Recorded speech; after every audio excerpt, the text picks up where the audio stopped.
Street food is ready-to-eat food or drink sold by a hawker or vendor in a street or other public place, such as at a market or fair. It is often sold from a portable food booth, food cart, or food truck and meant for immediate consumption. Some street foods are regional, but many have spread beyond the region of origin. Most street foods are classed as both finger food and fast food, and are cheaper on average than restaurant meals. According to a 2007 study from the Food and Agriculture Organization, 2.5 billion people eat street food every day. Today, people may purchase street food for a number of reasons, such as to get flavorful food for a reasonable price in a sociable setting, to experience ethnic cuisines, or for nostalgia. History. Small fried fish were a street food in ancient Greece. However, Theophrastus held the custom of street food in low regard. Evidence of a large number of street food vendors were discovered during the excavation of Pompeii. Street food was widely consumed by poor urban residents of ancient Rome whose tenement homes did not have ovens or hearths. Here, chickpea soup with bread and grain paste were common meals. In ancient China, street food generally catered to the poor. However, wealthy residents would send servants to buy street food and bring it back for them to eat in the homes. A traveling Florentine reported in the late 14th century that in Cairo, people brought picnic cloths made of rawhide to spread on the streets and sit on while they ate the meals of lamb kebabs, rice, and fritters that they had purchased from street vendors. In Renaissance Turkey, many crossroads had vendors selling fragrant bites of hot meat, including chicken and lamb that had been spit roasted. In 1502, Ottoman Turkey became the first country to legislate and standardize street food. Aztec marketplaces had vendors who sold beverages such as atole, almost 50 types of tamales, as well as insects and stews. Spanish colonization brought European food stocks like wheat, sugarcane and livestock to Peru. However, most commoners continued to primarily eat their traditional diets. Imports were only accepted at the margins of their diet, for example, grilled beef hearts sold by street vendors. Some of Lima's 19th-century street vendors such as Erasmo, the Negro Sango vendor, and Naraguadita are still remembered today. During the American colonial period, street vendors sold oysters, roasted corn ears, fruit, and sweets at low prices to all classes. Oysters, in particular, were a cheap and popular street food until around 1910 when overfishing and pollution caused prices to rise. Street vendors in New York City faced a lot of opposition, after previous restrictions had limited their operating hours. Street food vendors were completely banned in New York City by 1707. Many women of African descent made their living selling street foods in America in the 18th and 19th centuries, with products ranging from fruit, cakes, and nuts in Savannah to coffee, biscuits, pralines, and other sweets in New Orleans. Cracker Jack started as one of many street food exhibits at the Columbian Exposition. In the 19th century, street food vendors in Transylvania sold gingerbread nuts, cream mixed with corn, as well as bacon and other meat fried on top of ceramic vessels with hot coals inside. French fries, consisting of fried strips of potato, probably originated as a street food in Paris in the 1840s. Street foods in Victorian London included tripe, pea soup, pea pods in butter, whelk, prawns, and jellied eels. Ramen, originally brought to Japan by Chinese immigrants about 100 years ago, ago, began as a street food for laborers and students. However, it soon became a national dish, and even acquired regional variations. The street food culture of Southeast Asia today was heavily influenced by coolie workers imported from China during the late 19th century. In Thailand, although street food did not become popular among native Thai people until the early 1960s, because of rapid urban population growth, by the 1970s it had displaced home cooking.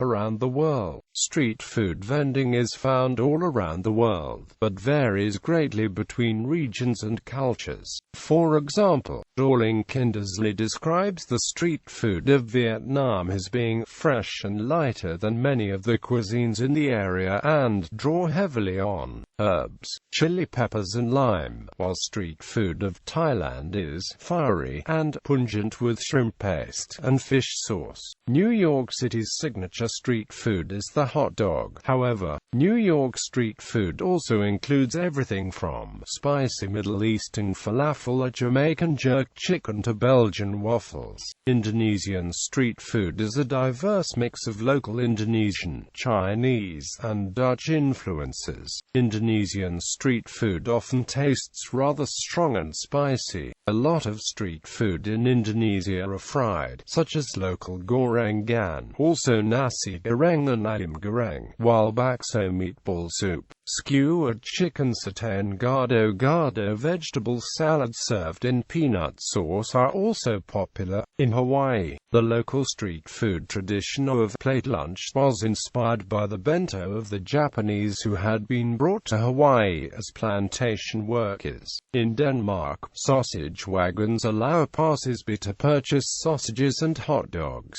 Cultural and economic aspects. Because of differences in culture, social stratification and history, the ways in which family street vendor enterprises are traditionally created and run vary in different areas of the world. For example, few women are street vendors in Bangladesh, but women predominate in the trade in Nigeria and Thailand. Doreen Fernandez says that Filipino cultural attitudes towards meals is one cultural factor operating in the street food phenomenon in the Philippines, because eating food out in the open, in the market, a street or field, bullshit, not at odds with the meal indoors or at home, where there is no special room for dining. Walking on the street while eating is considered rude in some cultures, such as Japan of Swahili cultures, although it is acceptable for children. In India, Henrik Adona wrote about a marked distinction between food that could be eaten outside, especially by women, and the food prepared and eaten at home, with some non-Indian food being too strange or tied too closely to non-vegetarian preparation methods to be made at home. In Tanzania's Dar es Salaam region, street food vendors produce economic benefits beyond the families, because street food vendors purchase local fresh foods. Urban gardens and small-scale farms in the area have expanded. In the United States, street food vendors are credited with supporting New York City's rapid growth by supplying meals for the city's merchants and workers. Proprietors of street food in the United States have had a goal of upward mobility, moving from selling on the street to their own shops. However, in Mexico, an increase in street vendors has been seen as a sign of deteriorating economic conditions in which food vending is the only employment opportunity that unskilled labor who have migrated from rural areas to urban areas are able to find. In 2002, Coca-Cola reported that China, India, and Nigeria were some of its fastest-growing markets where the company's expansion efforts included training and equipping mobile street vendors to sell its products. Health and safety. As early as the 14th century, government officials oversaw street food vendor activities. With the increasing pace of globalization and tourism, the safety of street food has become one of the major concerns of public health, and a focus for governments and scientists to raise public awareness. However, despite concerns about contamination at street food vendors, the incidence of such is low, with studies showing rates comparable to restaurants. In 2002, a sampling of 511 street foods in Ghana by the World Health Organization showed that most had microbial counts within the accepted limits, and a different sampling of 15 street foods in Calcutta showed that they were nutritionally well balanced, providing roughly 200 kilocalories of energy per rupee of cost. In the United Kingdom, the Food Standards Agency provides comprehensive guidance of food safety for the vendors, traders and retailers of the street food sector.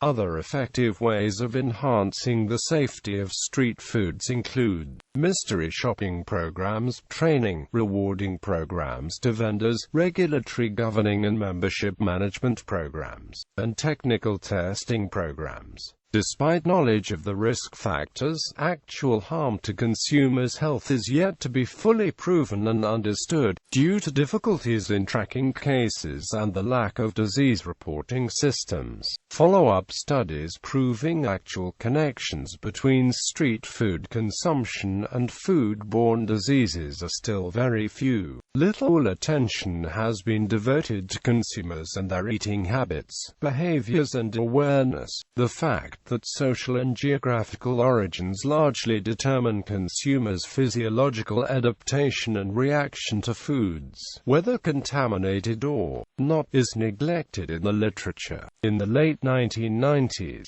the United Nations and other organizations began to recognize that street vendors had been an underused method of delivering fortified foods to populations. And in 2007, the UN Food and Agriculture Organization recommended considering methods of adding nutrients and supplements to street foods that are commonly consumed by the particular culture.